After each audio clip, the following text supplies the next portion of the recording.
자, 여러분 계속 가보겠습니다. 다시 한번 사주 원국을 띄워봤는데요. 여태까지 공부했던 내용들 한번 정리를 해볼게요.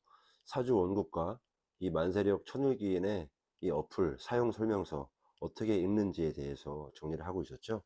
자, 보시는 바와 같이 이렇게 크게 알록달록 색깔이 예쁘게 되어 있는 것은 사주 원국이었죠. 8글자로 구성되어 있습니다. 그리고 갑인 일주다, 일간이 나다, 이렇게 표현했었죠. 자, 그리고 뭘 배웠습니까? 사주 원국 아래 위에 나와 있는 것들, 식신, 겁재, 편재, 이것을 뭐라고 했나요? 십성이라고 했죠. 비겁, 식상, 재성, 관성, 인성으로 이루어지는 것들에 대해서 공부를 했었습니다. 자, 그 다음 그 밑에 보면 세 줄로 나와 있는 것들, 바로 지장간이라고 했었습니다. 지장간. 그렇죠? 지장간이라고 했었고요. 또 그 아래에 바로 두 줄로 장생, 걸록, 양, 제왕이라고 적혀 있던 것들은 12운성이었습니다. 그렇죠? 생록, 대루왕, 쇠병사묘, 절대양, 12운성이었죠. 12가지. 그리고 그 밑에 노란색으로 되어 있던 것들 바로 지난 시간에 했었는데요. 이것은 무엇이었습니까? 지지의 합충, 형파해다. 합충, 형파해의 의미와 또 어떻게 구성되어 있는지, 그리고 이 사주 원국에서는 어떤 것을 기준으로 읽어봤는지, 이런 것들을 확인할 수가 있었습니다.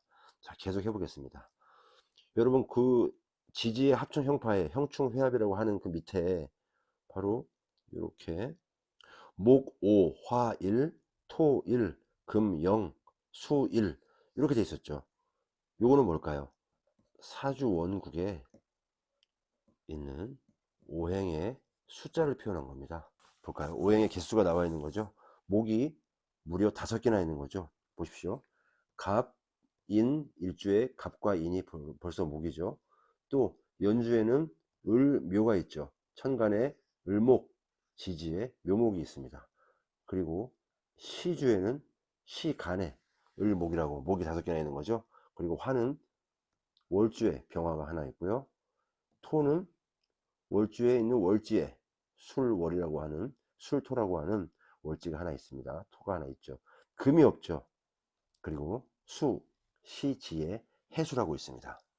간단히 이렇게 숫자를 보고 아, 목이 많은 사주구나, 일간도 목이고, 이렇게 판단할 수 있는 거죠.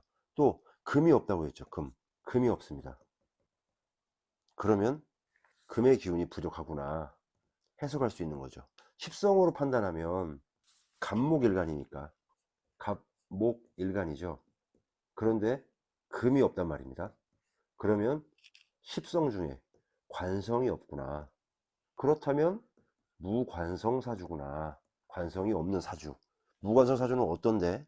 이런 식으로 간단히 해석될 수 있는 것이니까 참고하시면 됩니다, 여러분.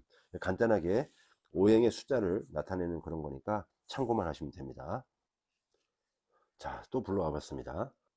이와 같이 오행 숫자를 나타내는 그 밑에 보면 한 줄로 또 나와 있습니다.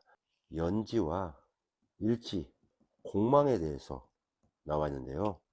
이 공망, 어떤 뜻일까요? 공망이라고 씁니다. 한자로 빌, 공자에 망할 망이다, 이렇게 쓰기도 하는데요. 다시 얘기하면 채울 수 없는 빈자리 의미입니다. 자, 여러분, 우리 60갑자라고 하죠. 이 60갑자는 십천간하고 12지지를 순차적으로 엮어서 나오는 게 60갑자죠.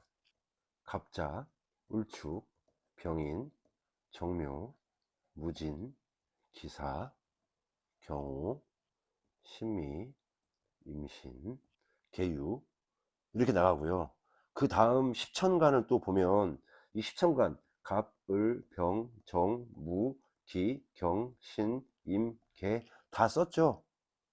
그러니까 다시 갑을로 가야 되겠죠. 갑, 을로 가야 되겠죠. 그런데 지지는 어떻습니까?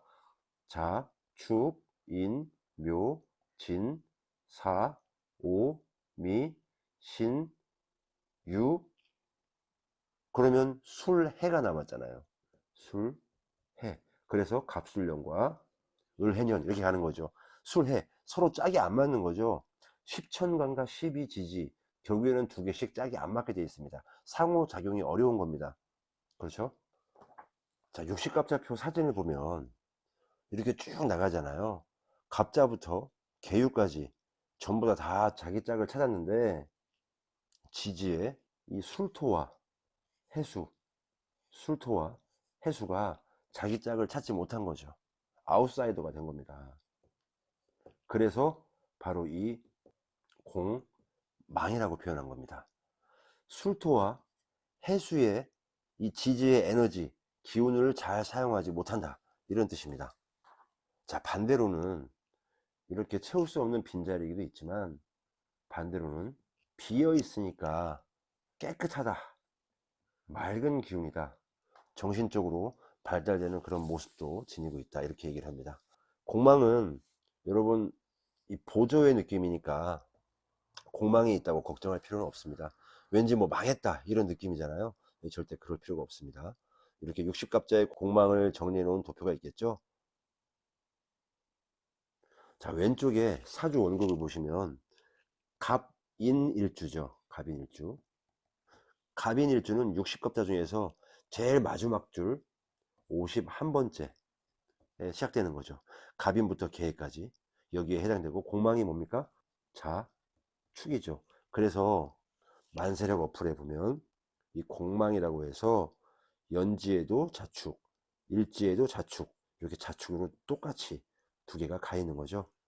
자, 갑인이고 을묘입니다. 똑같이 연지나 일지 같은 목의 기운으로서 공망이 자축, 자축 두 개가 동시에 써져 있는 거죠.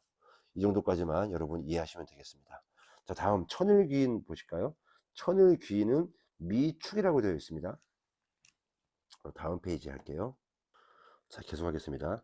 천을귀인 미축이라고 되어 있습니다. 천을귀인 미축, 무슨 뜻일까요? 이 만세력 어플 이름 자체가 여러분 천을귀인이죠. 얼마나 좋은 거길래 만세력 어플 이름이 천을귀인일까요? 사주 공부를 하는 사람들에게 사주를 세운다 라는 개념으로 정말 무겁고 두꺼운 책으로 안경 올려가면서 손에 침 발라가면서 사주를 풀이했던 지난날의 명리학자들에 비하면 지금 현대는 어떤가요? 이 어플, 많은 만세력 어플이 있지만 생년월일시만 입력하면 너무 쉽게 바로 튀어나오잖아요. 그게 바로 천을기인 아닌가요? 따지고 보면 이런 현대의 사주 명리학에 쓰는 이 어플 자체가 저에게는 또 많은 이들에게 천을귀인이 아닌가 싶습니다. 감사할 따름입니다. 자, 이제 이 안에 있는 한자와 글자들만 잘 해석하면 되는 거 아닙니까? 물론 상호작용이나 적용, 뭐 풀이, 통변, 그거는 또 다른 영역인데, 그래도 이런 천을귀인 만세력을 보고 우리는 천군만마를 얻은 느낌, 나를 하늘에서부터 도와주는 귀인이 있다, 그런 느낌이니까요. 매우 감사할 따름입니다. 자, 그러면 이 천을귀인은 어떤 뜻인가 한번 간단하게 말씀을 드려볼게요. 이 천을귀인은 하늘 옥황상제의 은덕을 입고 하늘로부터 도움을 받는다 라는 뜻입니다. 여러 가지 신살 중에서 가장 좋고 귀한 살이라고 볼 수 있죠. 천을귀인 사주를 가지고 있으면 정말 고결하고 인격적으로도 훌륭하고 총명하고 지혜롭습니다. 웬만한 흉한 사주가 들어온다 하더라도 그 흉도 없애주는 살이라고 합니다. 가만히 누워있어도 떡이 나오고요, 돈이 막 넝쿨채 골로 들어오고 고민하지 않아도 일이 잘 풀리고 그런 귀인이 들어오는 살이죠. 꼭 누가 도와줘요. 노력만 열심히 하면 다 되는 그런 좋은 기운입니다. 정말 좋은 기운인데 플러스 노력까지 가미된다, 그러면 이 사주를 따를 자가 없는 거죠. 일간을 기준으로 해서 이런 천을귀인에 해당하는 한자들이 있어요. 자, 이 사주의 원국은 뭡니까? 갑목일간이죠, 여러분. 다시 한번 몇 번 얘기를 하는데 갑목일간입니다. 갑목, 무토, 경금의 천을귀인표는 바로 미와 축이죠. 을목과 기토의 천을 기인 표는 자와 신이고요. 병화와 정화는 유와 해, 임수와 개수는 묘와 사, 신금은 인과 오, 이렇게 천을 기인 표가 이루어져 있는 겁니다. 이렇게 어플에 천을 기인 땡땡하고 축 미로 미축이라고 적혀져 있는 겁니다. 그만큼 귀한 거니까 참고하라는 뜻이겠죠. 여러분 이 정도로만 하고 넘어가고 다음에 천을기인에 대해서 다시 한번 설명할 수 있도록 하겠습니다. 자, 또 볼까요? 그 밑에 원령이라고 되어 있죠. 원령. 원령은 무다, 무토다 이렇게 되어 있습니다. 자, 다시 한번 말씀드리면 원령은 무다. 여러분 이 원령은 무슨 뜻일까요? 달, 월과 명령할 때 령이죠. 직역을 하면 그 달의 명령이라는 뜻입니다. 각 월에 따라서 해야 할 일을 천명으로 받아들인다, 그런 뜻이기도 합니다. 이 원령이라는 뜻을 알기 전에 여러분 무엇을 알아야 되냐면 이 월지라는 것의 중요성에 대해서 알아야 됩니다. 월지란 보시는 바와 같이 이 월주의 지지를 말하는 거죠. 바로 내가 태어난 달입니다. 이 월지는 태어난 환경과 계절을 나타내기 때문에 명리를 볼 때 가장 중요하게 보는 위치가 되기도 합니다. 항상 가중치를 준다, 이런 얘기를 했었죠. 이 사주의 원령은 개인의 성격과도 밀접한 관계가 있습니다. 태어난 달은 어떤 것을 의미한다고 했나요? 월주의 월간과 월지는 가정, 사회, 내 생활 반경을 의미하고 그 사람의 기본적인 성향, 감정, 행동 방식 등이 결정됩니다. 이 원령 하나만으로 그 사람의 전반적인 성격을 가늠할 수 있다는 거죠. 자, 이 월지에서 시작된 것이 바로 이 원령인데요. 만세력을 볼 때 사주마다 원령이 다른 것을 알 수 있습니다. 이 월지의 지장간에 보시면 신, 정, 무라고 있죠. 이 월지의 지장간에서 내가 어떤 기운의 영향을 받고 태어났으며 또 어떤 역할을 사회에서 하면서 살아가야 되는지, 어떤 직업을 가지고 살아가야 하는지를 참고해서 알려주는 것이 이 원령이라고 생각하면 됩니다. 이 사주 원국 속에 병술월에 갑인일주잖아요. 이 사주의 월지는 무엇이라 그랬습니까? 바로 술토라고 했죠. 월지, 술토의 지장간은 술은 신정에 먹으면 무지 맛있다 라고 저는 외웠어요. 술, 신정, 무, 이렇게 지장간을 외웠었죠. 술은 지지죠. 그리고 신, 정, 무, 이렇게 나와 있죠.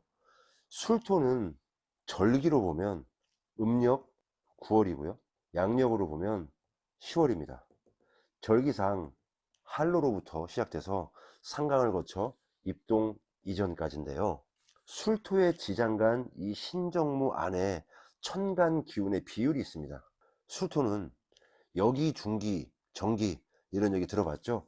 여기에 9일, 중기에 3일, 정기에 18일로 구분되어 있는데, 그러니까 이 사주 원국의 술월, 절기상 한로부터 시작해보면 지장간 신, 정, 무의 마지막 정기인 18일에 해당하는 11월 4일생 술월의 이 무토가 이 사주의 원령이 되는 겁니다. 다시 말하면 이 월지 술토의 지장간을 구성하고 있는 신정무의 천간의 기운 비율 30일 중에서 나의 일간은 어디에 위치해 있는가에 대한 이야기입니다. 이 사주를 가지신 분은 목다 사주죠. 목이 5개입니다. 목이 많고 일주도 갑인일주죠. 일간도 갑목일간입니다. 용출, 시작, 끊임없이 도전하는 봄 기운이 가득한 사주죠. 그렇죠? 그런데 지장간을 활용한 원령을 보십시오. 무토입니다. 태어난 달 월지에 술월, 술토를 가지고 있잖아요. 가을에 태어난 분, 술토의 기운에 무토까지 있다. 큰 대지의 기운도 있죠. 차분하고 신중한 모습, 철이 든 모습, 이런 것도 보일 수 있죠. 또한 결실을 위해서 완벽주의자적인 성격도 가지고 있다고 봐야 해요. 이런 식으로 원령을 활용하면서 해석할 수 있는 겁니다. 자, 이렇게 만세력 어플 중에서 원령까지 한번 알아봤습니다. 내가 가지고 태어난 나라는 사람을 알고 내가 나아가야 할 방향을 알며 삶을 살아가면서 만나게 되는 인연과 일, 그리고 나의 마음가짐이 서로 어우러져 내 인생의 큰 그림이 완성되어가는 그 길을 함께합니다. 시청해 주셔서 진심으로 감사드립니다.